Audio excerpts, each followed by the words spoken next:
Okay, so let's talk about something that pretty much all of us have done. Suppressing a sneeze. We do it in quiet rooms, during meetings, on a date. But have you ever really stopped to wonder if that's a good idea? Right, let's just get straight to the point and ask the big question here. What are the real consequences when you stifle that massive achoo? Well, the answer is honestly way more explosive than you probably think. I want you to picture this, because we've all been there. You're in a dead silent room, maybe a big meeting, and suddenly, you feel it coming, that telltale tickle in your nose. The social pressure is huge, right? Do you just let it rip, or do you pinch your nose and hope for the best? It's a classic dilemma. To really get what happens when you hold it in, we first have to appreciate the sheer raw power of a normal sneeze. Seriously, think of it less like a polite little cough and more like a miniature rocket launch that's happening inside your body.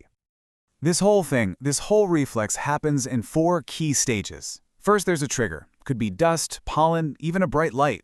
Then your body just takes over. You take this huge, deep breath without even thinking about it.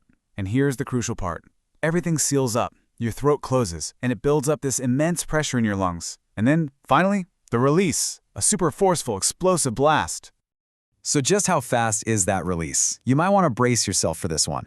The droplets and air shooting out of you can travel at speeds of up to 100 miles per hour. Yeah, that's not a typo. 100 mph. That is an incredible amount of force, and it's all designed to eject whatever's irritating you with maximum power. Okay, so we've established a sneeze is basically a high-speed, high-pressure event. So what happens when you try to put a cork in that bottle? I mean, where does all that incredible force go?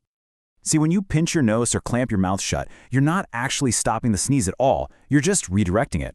That 100-mile-per-hour blast of air has to go somewhere, and it gets forced back up into your head and chest, a lot of times through the little tubes that connect your throat to your ears.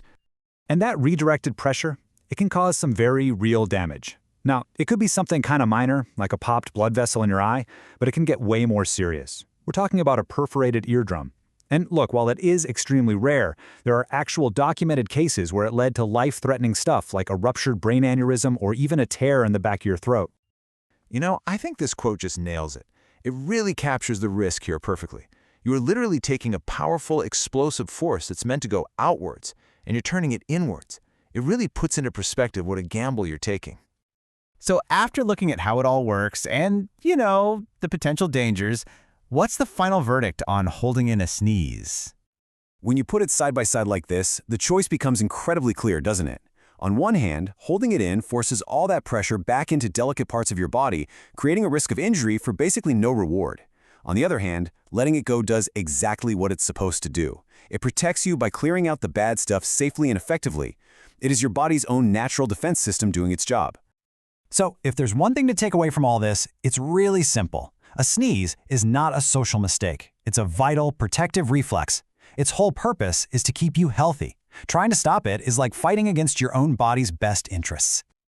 So, the next time you feel that tickle coming on, maybe just grab a tissue and let it fly.